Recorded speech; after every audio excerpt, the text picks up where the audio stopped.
Jokowi tidak harus dipenjara gara-gara ijazah palsu. Tapi Jokowi bisa dipenjara gara-gara kasus KKN lainnya. Yang hari ini banyak terjadi, menteri-menteri Jokowi ditangkap, menyatakan bahwa Jokowi, mereka setor uang kepada Jokowi. Jadi sekali lagi kami tegaskan bahwa restoratif justice yang hari ini dijajakan oleh geng Solo itu bagian dari upaya pecah belah yang sayangnya, sekali lagi saya sayangkan, sayangnya upaya pecah belah perjuangan kami itu difasilitasi oleh Polda Metro Jaya dengan gerak cepat menindaklanjuti perintah dari Joko Widodo dari rumahnya yang semestinya ini adalah mempermalukan presiden kita hari ini. Karena hari ini yang panglima tertinggi atasan langsung polisi, Kapolri itu adalah Presiden Prabowo Subianto, bukan saudara Joko Widodo. Konteks restoratif justice itu urutannya adalah permohonan dari pihak yang minta restoratif justice dimediasi oleh polisi dengan cara memanggil para pihak. Jadi polisi akan memanggil pihak terlapor dan pelapor, lalu dimediasikan oleh polisi dan dibuat kesepakatan perdamaian yang memuat pertama pengakuan bersalah, kedua permintaan maaf, ketiga pemberian maaf. Tapi ini semua tidak terjadi.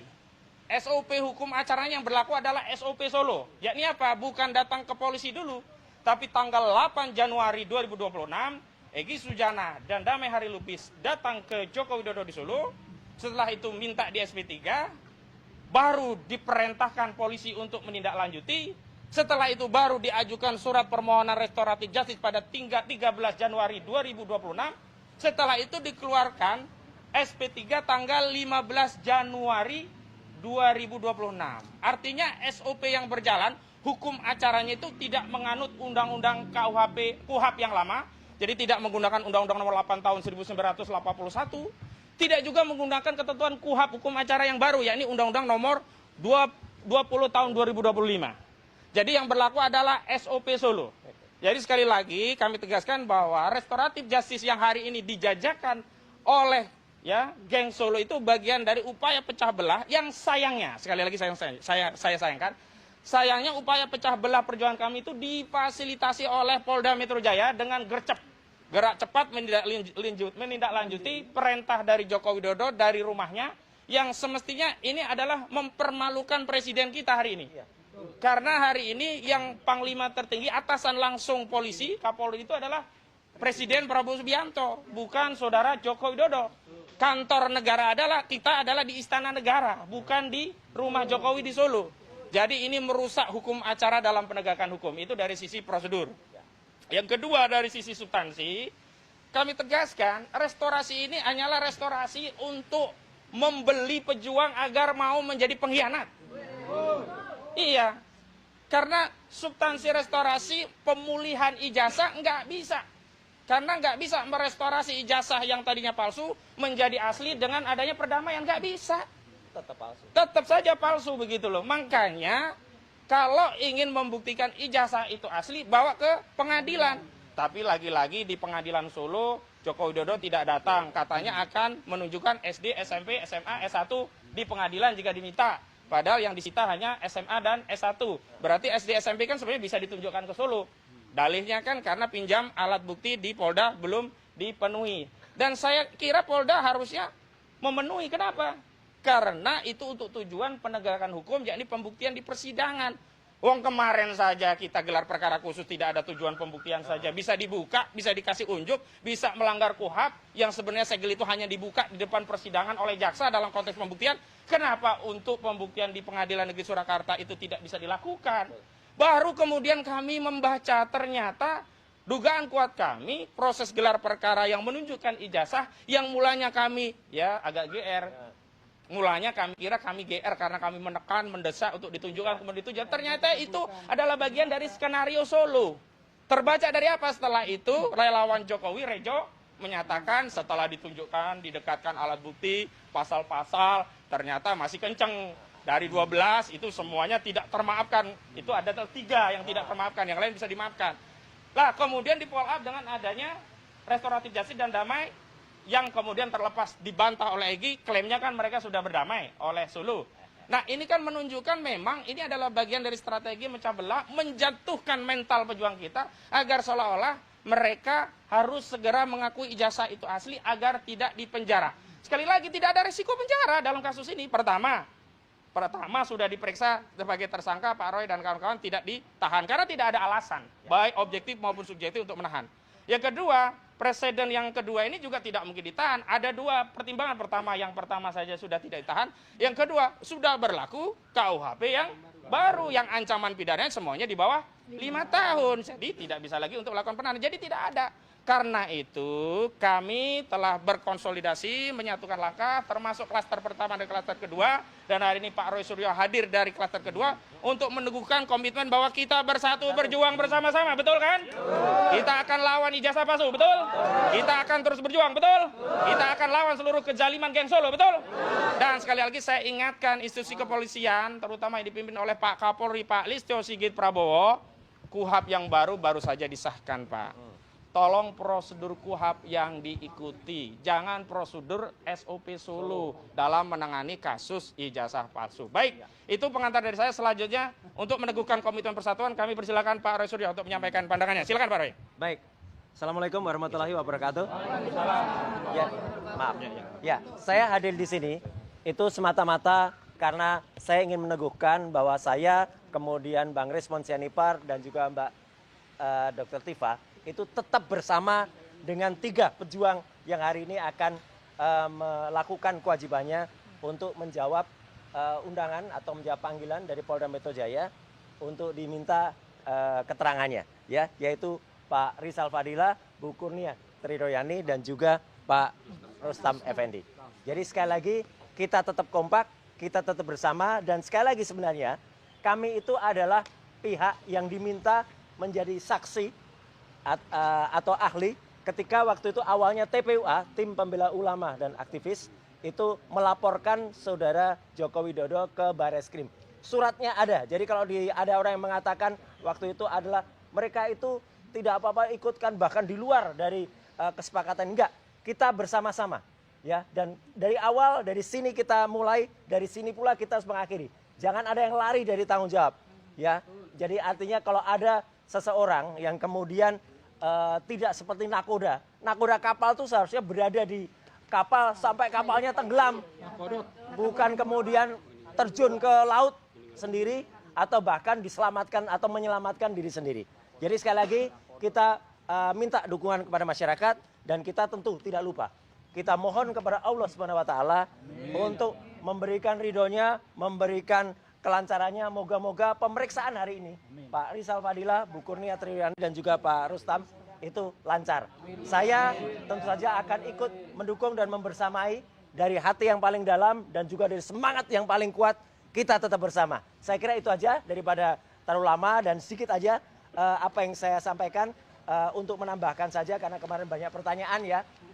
Soal ini dikit ya, mohon maaf, dikit aja karena kemarin banyak pertanyaan dan dari kuasa hukum mengatakan itu Bang Egy di sana itu mobilnya mobil milik keponakannya. Nih lihat, nih BPKB-nya atas nama siapa? Tuh, iya. Dekatkan. Dah ya, jadi ini bukan fitnah, ini bukan fakta. Ya, jelas. Ini fakta. Ini bukan fitnah, ini fakta. Ya, jadi kita tetap berada di sini supaya yang ada di luar sana bingung ya. Ini TSK udah digitu kok malah press conference ya. Biar mereka budrek ya. Nah, gitu, biar mereka budrek. Ya, oke, saya kembalikan lagi ke Pak. Bang Gafur Sengaji, silakan. Ya, silakan, Bang Gafur. Ya, gantian. Ya. Terima kasih Mas Roy. Kami selaku tim kuasa hukum Mas Roy CS. Ya. Di sini ada 3 pejuang. Bu Kurnia, Bang Rizal Fadila, dan Bang Rustam Effendi. Dibersamai oleh Mas Roy dan semua kekuatan yang ada di belakang kami. Kami tegaskan sekali lagi, kami tidak punya orang besar. Kami tidak punya bohir. Kami tidak punya penguasa besar yang berada di belakang kami. Tapi kamu punya dua kekuatan yang insya Allah maha dahsyat. Yang pertama adalah kami punya Allah, yang tentu kebenaran kami sandarkan kepada Allah. Kemudian yang kedua, kami punya doa dan dukungan masyarakat Indonesia yang menginginkan kebenaran dan keadilan ditegakkan di bumi Nusantara ini. Ya, itu kekuatan kami. Nah, hari ini saya mau tambahkan lagi dari apa yang disampaikan oleh Bang Ahmad Kozinudin. Kami juga hari ini akan menggunakan kesempatan ini untuk mempertanyakan beberapa hal kepada penyidik Polda Metro Jaya. Terutama berkaitan dengan pemberkasan yang dilakukan terhadap Mas Roy, ya, bahwa penyidik Polda Metro Jaya pada tanggal 15 Desember 2025 yang lalu telah membangun kesepakatan bersama dengan kami, anggota tim kuasa hukum dan para tersangka, di klaster pertama, bahwa mereka akan memprioritaskan pemeriksaan saksi meringankan atau saksi ada charge dan kemudian ahli menguntungkan dari dari para pejuang ini. Tetapi kemudian yang dilakukan adalah setelah dilakukan pertemuan di Solo dan kemudian keluar SP3 dasarnya adalah restoratif justice, tiba-tiba penyidik kemudian tidak lagi melaksanakan komitmen mengirimkan berkas perkara kepada jaksa peneliti untuk memeriksa berkas tersebut. Tentu kami kecewa ya. Kecewanya dua hal. Yang pertama adalah penyidik tidak melaksanakan komitmen, dan yang kedua, karena KUHP kita ini adalah KUHP yang baru yang memberikan titik tekan atau memberikan perlindungan kepada hak-hak tersangka kemudian terdakwa. Kenapa penyidik Polda Metro Jaya tidak melaksanakan KUHP yang baru ini dengan memberikan pembuktian yang berimbang? Ya, karena bukti-bukti yang hari ini dikirimkan kepada jaksa penuntut umum itu menurut kami itu adalah bukti-bukti yang masih menguntungkan Pak Jokowi, dan bukti-bukti itu kan adalah bukti versinya penyidik yang tentu akan menguntungkan penetapan tersangka yang dilakukan oleh penyidik Polda Metro Jaya. Kalau kemudian cara penegakan hukumnya begini, buat apa kita punya KUHP yang baru? Berarti penyidik Polda Metro Jaya sangat tidak due process of law dalam melaksanakan hukum acara pidana kita yang baru, Undang-Undang Nomor 20 Tahun 2025, yang sebenarnya semangat daripada KUHP baru ini adalah memberikan check and balance kepada aparat penegak hukum. Tetapi aparat penegak hukum dalam hal ini adalah Polda Metro Jaya mengambil langkah yang tidak sesuai dengan kesepakatan dalam gelar perkara khusus dan juga tidak sesuai dengan KUHP yang baru. Tiba-tiba mengirimkan berkas perkara kepada jaksa peneliti tanpa memberikan perimbangan alat bukti kepada kami.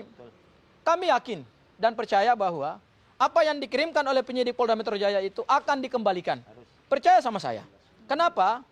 Karena alat bukti yang dikirimkan ke jaksa itu belum memenuhi persyaratan perimbangan pembuktian antara para pejuang ini dengan yang dimiliki oleh Polda Metro Jaya.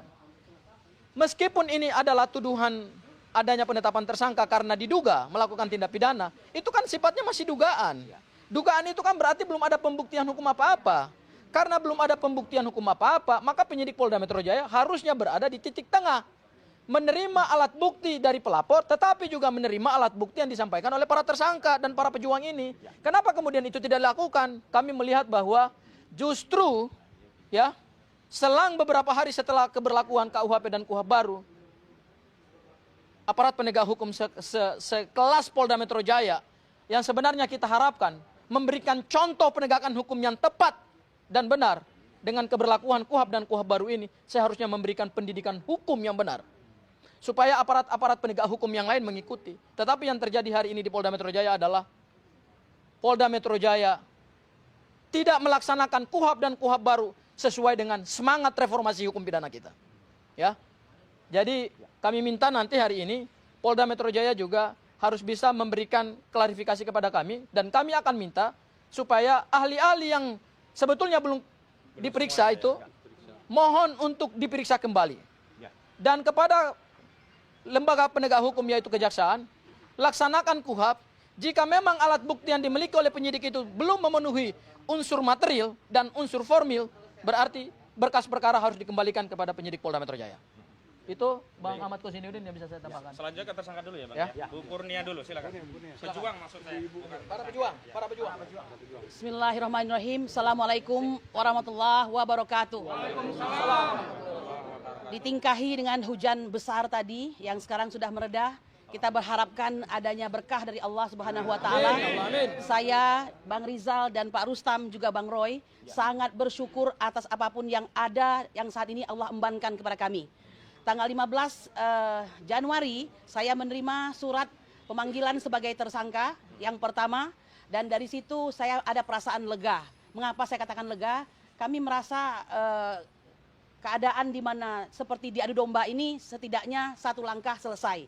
Karena saya tahu ada kegelisahan di hati saudara-saudara kami di klaster 2, kok yang klaster 1 ini tidak juga periksa ya, dan itu saya dengarkan sendiri narasinya. Dan hari ini saya sangat bersyukur saudara-saudaraku, kita satu tujuan, kita satu kerjasama, kita sesungguhnya solid, tidak pernah terpecahkan ya. Kami pun ingin ditanya, kami pun ingin diperiksa agar diketahui apa duduk soal yang sebenarnya.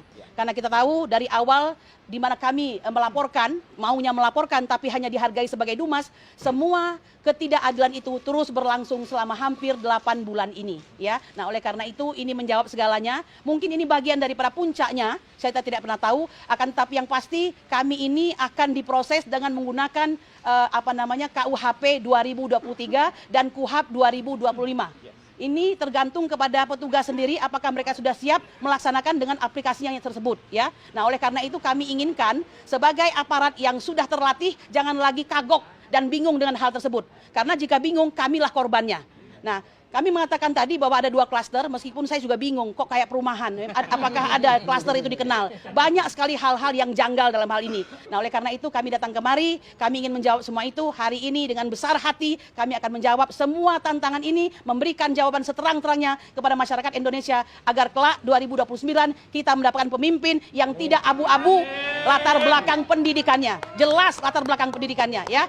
Dan saya kira tidak ada lagi alasan, walaupun ada azas in dubio pro legi polri, di mana seorang penyidik yang ragu-ragu tetap melanjutkan. Harusnya mereka istiqomah kepada tegak lurus kepada penegakan hukum atau gakum ya. Demikian saya lanjutkan kepada Bang Rizal, langsung Bang Rizal. Assalamualaikum warahmatullahi wabarakatuh. Yang kita ingin sekarang lakukan sebenarnya adalah membuktikan terjadinya 2 kecacatan ya, cacat prosedural dan cacat substansial atau material juga. Yaitu bahwa dari segi prosedural nanti kita akan kritisi bahwa ini tidak benar, tadi sudah disinggung bahwa ini adalah pemaksaan, ini bukan penanganan kasus perkara kriminal, bukan. Tapi kriminalisasi. Ini bukan murni hukum, tapi ini adalah kemauan politik dengan memperalat hukum. Dan itu kan kita buktikan tentang aspek proseduralnya yang dibuat sedemikian rupa sebagai rekayasanya. Yang kedua tentu saja tidak kita uraikan lebih dalam itu, ialah masalah substansialnya. Ya, tuduhan ataupun sangkaan tentang pelanggaran pasal 310, 311, 160 KUHP lama yang dikaitkan dengan pasal 33, pasal 34 dan 246, bahkan 243 juga dikaitkan ke sana di KUHP baru yang menggambarkan bahwa 3 ataupun pasal-pasal itu kita akan buktikan tidak memenuhi bagi sangkaan kepada kita semua. Misalnya soal pencemaran 310, 311 atau 433, 434 itu kan. Itu hal yang bagaimana terjadi pencemaran dikaitkan dengan fitnah. Jika belum ada pembuktian tentang ijazahnya itu asli atau palsu, sampai detik ini tidak ada satupun instansi yang punya kredibilitas bisa membuktikan tentang status ijazahnya asli atau palsu. Maka tidak ada itu pasal yang disebut pencemaran maupun fitnah. Kemudian yang berkaitan dengan masalah penghasutan. Penghasutan itu semua sudah tahu bahwa itu deliknya material. Material itu harus ada bukti nyata prakteknya dari apa yang disebut dihasutkan itu. Dan itu sama sekali kita bisa menyatakan tidak ada bukti itu. Itu tidak akan ada, berarti tidak mungkin terbukti pasal itu. Termasuk juga dikaitkan tadi 243 yang baru, misalnya soal ujaran kebencian berbasis sara. Sara apa? Dalam konteks yang apa kita kemukakan. Tidak ada hubungan dengan suku, tidak ada hubungan dengan agama, tidak ada hubungan dengan ras. Apalagi antar golongan. Gitu, nggak ada itu. Maka sebetulnya ini tidak memenuhi rumusan delik. Dan ini menggambarkan bahwa sebetulnya diada-adakan saja sampai ke proses tersangka ini. Jadi betul tadi, kalau dibawa, dilimpahkan ke kejaksaan, kejaksaan harus menolaknya. Nggak mungkin diproses lebih lanjut. Dan kalaupun dilanjutkan berarti kriminalisasi berlanjut. Berarti proses politik jalan. Hukum hanya alat. Inilah yang kita kembalikan ke rakyat. Hei rakyat Indonesia, negara ini adalah negara kekuasaan, bukan negara hukum. Mahstat, bukan restat. Dan inilah kondisinya. Maka nggak bisa dibiarkan. Kami semua, baik yang di sini kualifikasinya tersangka maupun para kuasa hukum, itu sedang berjuang untuk menegakkan negara kita sebagai negara hukum. Kembalikan, ini negara hukum, bukan negara kekuasaan. Jadi itu saja yang bisa saya sampaikan. Dan dalam proses pemeriksaan ini baru panggilan ke-1. Tapi panggilan ke-1 saja kita sudah datang. Kita tidak takut. Dalam proses ini nggak takut. Itu padahal baru ke-1, boleh ke-2, boleh ke-3. Tapi ke-1 pun kita sudah datang. Kita akan penuhi proses-proses hukum ini dan kita tidak akan melakukan apa yang disebut dengan perdamaian, restoratif justice, maaf-maafan, tidak akan kita lakukan walaupun sudah lebaran nantinya. Saya kira ini pokoknya, kalau mau minta maaf Pak Jokowi yang minta maaf, bukan kepada kami, ke rakyat Indonesia. Pak Jokowi harus meminta maaf kepada seluruh rakyat Indonesia bahwa dia telah menipu bangsa ini selama lebih dari 10 tahun. Assalamualaikum warahmatullahi wabarakatuh. Terakhir. Setelah ini baru boleh pertanyaan. Oke, bismillahirrahmanirrahim. Assalamualaikum warahmatullahi wabarakatuh. Alhamdulillah hari ini saya dan kawan-kawan sehat walafiat untuk menghadapi proses hukum yang dilakukan bukan oleh bangsa ini, tapi oleh geng Solo gitu. Artinya mohon marwah hukum di negara ini harus betul-betul ditegakkan. Jangan hukum ini dipermainkan oleh yang namanya Joko Widodo. Karena apa? Karena saya sendiri meyakini ijazah Jokowi itu ada yang buat. Artinya ijazah itu palsu. Keberadaan kami di sini, ini menunjukkan bahwasanya Jokowi masih punya kekuasaan di atas Polri. Hukum tidak berlaku untuk Jokowi. Dibuktikan apa? Kemarin terjadinya restorasi justice, Egy Sujana dan Damai Hairil Lubis dilakukan di Solo dengan dihadiri petinggi-petinggi Polri. Oleh karena itu, Jokowi selalu bertanya, ada orang besar di belakang TPUA. Saya kasih tahu Pak Jokowi, orang besar itu memang ada. Allah Subhanahu wa Ta'ala, dan satu lagi orang besar itu ada di TPUA. Namanya Egy Sujana. Dan udah diambil. Jadi silakan Pak Jokowi bertanya oleh Egy Sujana. Karena proses ini Egy Sujana yang melakukan bertahun-tahun. Bukan orang lain, bukan partai-partai lain, bukan Pak SBY atau bukan PDIP, Egy Sujana. Ini saya ngomong jujur. Karena saya di situ. Satu hal lagi, kami kemari TPUA, Rustam, saya, Bang Rizal Fadila, Ibu Kurnia, untuk menguatkan antara kami dengan RRT. Karena apa? Sesuai tadi yang ditunjukkan oleh Mas Rosuryo, bahwasanya mereka bertiga diminta untuk menjadi saksi. Tapi terperangkap dalam situasi politik hari ini. Di sini kami menyatakan kami bertanggung jawab TPUA kepada mereka. Oleh karena itu, kami akan tetap bersama RRT untuk membuktikan bahwasanya ijazah Jokowi memang benar-benar palsu. Karena apa? Ada pembuatnya. Saya selalu sebutkan namanya Eko Sulistyo. Isu itu beredar di kalangan aktivis. Saya minta Eko Sulistyo hadir klarifikasi, kita ketemu. Dan juga saya berharap kepada Pak Jokowi, kami bukan untuk memenjarakan Pak Jokowi, cuman kami hanya meminta supaya Pak Jokowi bicara jujur kepada rakyat. Permohonan maaf kepada rakyat. Jokowi tidak harus dipenjara gara-gara ijazah palsu. Tapi Jokowi bisa dipenjara gara-gara kasus KKN lainnya.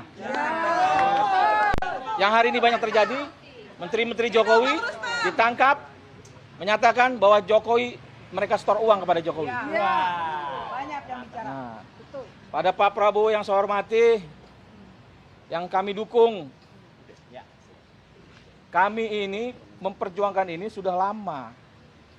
Dan kebohongan Jokowi pun sudah lama, 2014 bahkan sebelum itu.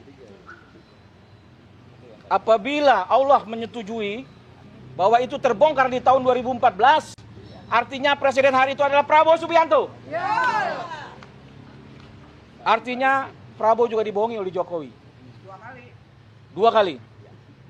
Saatnya Prabowo bersama rakyat. Saatnya Prabowo memperjuangkan kebenaran. Yang benar adalah benar, yang salah adalah salah. Jangan lagi di bawah ketiaknya Joko Widodo. Kami rakyat bersama Prabowo Subianto. Wabillahi taufiq wal hidayah. Wassalamualaikum warahmatullahi wabarakatuh. Takbir. Silakan Bang Santai. Oke, sebentar sedikit dari Bang Santai.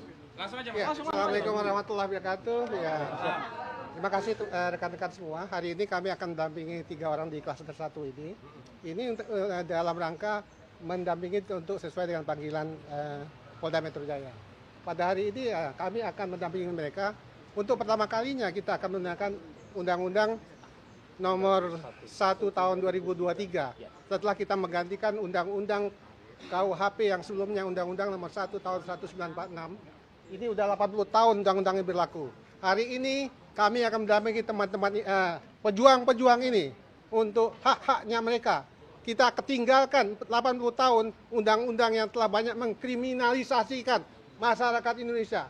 Undang-Undang Nomor 1 Tahun 2023 yang dipergunakan sekarang ini lebih mengetengahkan untuk penegakan hak asasi manusia. Dan kami juga nanti pada hari ini juga akan menggunakan KUHP, Undang-Undang Nomor 20 Tahun 2025. Di sini juga kami akan berperan aktif untuk mendampingi mereka-mereka ini agar hak-hak mereka untuk yang dulu dikriminalisasi, yang saat ini akan menggunakan Undang-Undang KUHP baru, mereka betul-betul haknya bisa dilindungi sebaik-baiknya. Bayangkan, udah 1 tahun tadi disampaikan kalau mereka perkaranya terjerat ya yang sampai terakhir pun pada tanggal 15 Desember 2025 klaster 2 juga sudah diperiksa. Nah ini sampai hari ini klaster 1 ini diperiksa, ini udah 1 bulan lebih. Kita menyaksikan udah 2 bulan ya. Kita menyaksikan memang belakangan ini banyak yang terjadi. Apakah ini semua bagian dari rekayasa untuk masih mengkriminalisasikan masyarakat? Tentunya pada hari ini kita akan dampingi mereka untuk hak-haknya mereka dalam hak-haknya mereka bisa dilindungi. Dari saya terima kasih. Bang Azam, ya. Assalamualaikum warahmatullahi wabarakatuh. Sebentar, Bang Azam sekali lagi aku pertanyaan. Banyak banget. Banyak banget, Pak. Jadi ada 4 hal yang penting. Biar banyak. Ini kesimpulannya dari semua. Yang pertama 10 Juni pada saat di Bareskrim Mabes Polri kita sudah ajukan 3 ahli tapi sama sekali atas laporan Egy Sujana ya tanggal 9 Desember 2024 itu tidak pernah dipanggil dan tidak pernah diperiksa. 1. Nah, ini sudah menyalahi karena ada surat resmi dari TPUA. Yang kedua, ijazah sampai detik ini yang asli tidak pernah ada dan tidak pernah ditunjukkan. Nah, sehingga proses ini saya katakan cacat secara hukum, tidak bisa dipaksakan gitu ya. Dan yang ketiga, sesuai pernyataan bersama, disikapi bersama pada saat gelar perkara di Polda kemarin, bahwa akan menyempurnakan berkas dengan memeriksa ahli dan ada cat saksi yang meringankan. Faktanya tidak. Baru kemarin diajukan itu pun masih mundur lagi. Tapi berkas secepat itu dikirim ke kejaksaan atau kejaksaan tinggi. Ini juga cacat prosedural. Tidak boleh begitu gitu loh ya. Dan yang terakhir, ini paling fatal yang tidak pernah disinggung tadi adalah Perma 1 tahun 56. Selama perdata itu yang menyangkut proses perkara ijazah berjalan, maka harus di-hold pidananya. Tidak bisa dipaksakan untuk berjalan. Kok semua ini ditabrak? Apakah ini tekanan? Apakah ini paksaan? Ya saya kira jurnalis yang bisa menjawab. Cukup.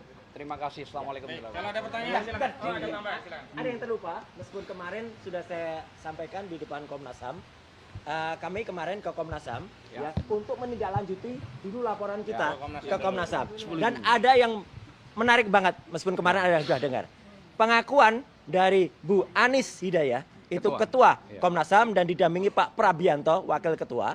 Komnas HAM selalu disebut-sebut adalah tahu tentang gelar perkara. Jawaban, tidak pernah Komnas HAM dicatat namanya oleh Mabes Polri dan juga oleh Polda Metro. Komnas HAM tidak pernah menyetujui hasil gelar pendapat.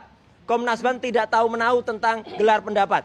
Komnas HAM pun tidak datang waktu gelar perkara. Jadi artinya adalah semua hasil gelar perkara itu mencatut nama Komnas HAM. Ini disampaikan langsung oleh Bu Anis Hidayah dan juga oleh Pak Prabianto. Gabungan Anis Prabowo. Nah, itu yang ada di Komnas HAM. Terima kasih. Ada pertanyaan, Ketua silakan. Komnas HAM. Ada pertanyaan, silakan. Ini kan mau negasin sekali lagi sih, tadi kan bilang bahwa ini adalah pemeriksaan pertama setelah ditetapkan sebagai tersangka gitu. Ya. Itu yang pertama, dan yang kedua adalah Betul. adakah barang bukti baru yang dibawa untuk pemeriksaan itu? Dan yang ketiga, untuk Pak Roy sendiri, pendapat pribadinya seperti apa terkait dengan SP3 Pak Egy dengan Pak Damai Lubis? Mas Roy dulu. Saya jawab yang pertama dulu Ya, ya, ini terkait barang bukti. Bahwa sebenarnya bukti yang kami hadirkan itu sudah kami sounding sejak November 2025 yang lalu, yakni permohonan menghadirkan ahli dan saksi. Memang alhamdulillah Prof. Subianto yang ahli ITE sudah diperiksa, Ya. tapi masih ada 3 ahli yang belum diperiksa. Yakni yang pertama ahli bahasa spesifiknya Ya. linguistik forensik Prof. Aceng Ruhendi Ya. yang belum diperiksa. Nanti kami akan tanyakan kapan jadwalnya. Yang kedua ada ahli pidana, ada 2 orang ahli pidana. Yang pertama Dr. Asmi Syaputra dari Universitas Trisakti, yang kedua Pak Ganjar Laksamana Ganjar Bondan Bonaprapta SHMH dari Universitas Indonesia. Itu adalah bagian dari bukti-bukti berupa ahli yang kami hadir, yang keterangannya tentu saja sudah kami tanyakan kepada ahli bahwa para pihak ini ya, tersangka, pejuang-pejuang kita itu tidak layak untuk dipersoalkan baik dengan pasal delik aduan yakni 311 310 maupun delik umumnya 3235 juga Undang-Undang KWP 160 KWP. Dan yang lebih jelas bahwa ahli kami semuanya sepakat bahwa delik itu tidak bisa dicampur aduk. Delik umum dicampur aduk, delik khusus, delik umum khusus jadi tersangka. Nah, ya kemudian diampuni, yang mengampuni cuma 1, yang memaafkan cuma Joko Widodo. Padahal ada 4 laporan selain Joko Widodo, ada Lecumanan, ada Maret Samuel Suken, ada Andi Kurniawan. Ini kok bisa satu melepaskan, yang lainnya nggak ditanya, dan kok bisa ya delik umum yang diadukan kemudian ikut hilang dengan delik aduan. Ini semuanya nanti akan diterangkan oleh ahli. Begitu. Ada lagi? Ya. Oh, Pak Roy. Oke. silakan. Tambahan juga, besok ahli yang akan diajukan adalah ada Pak Dr. Didit dan juga Prof. Hamidah, itu untuk kita semuanya. Ya. Terus tentang sikap, tidak ada sikap pribadi saya. Kita satu tim. Sikap saya adalah sikap yang sudah disampaikan oleh kuasa hukum, ya, tentang SP3-nya Egy Sujana. Jadi saya menyerahkan kepada kuasa hukum. Tidak ada sikap pribadi karena kita satu tim, kita tetap bersama. Terima kasih. Baik. Yang lain? Udah cukup. Cukup ya. Oke. Cukup ya. Pak HP-nya. HP. Nggak tahu.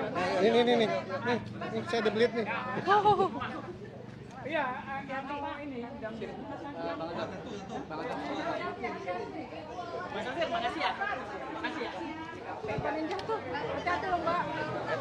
Beb.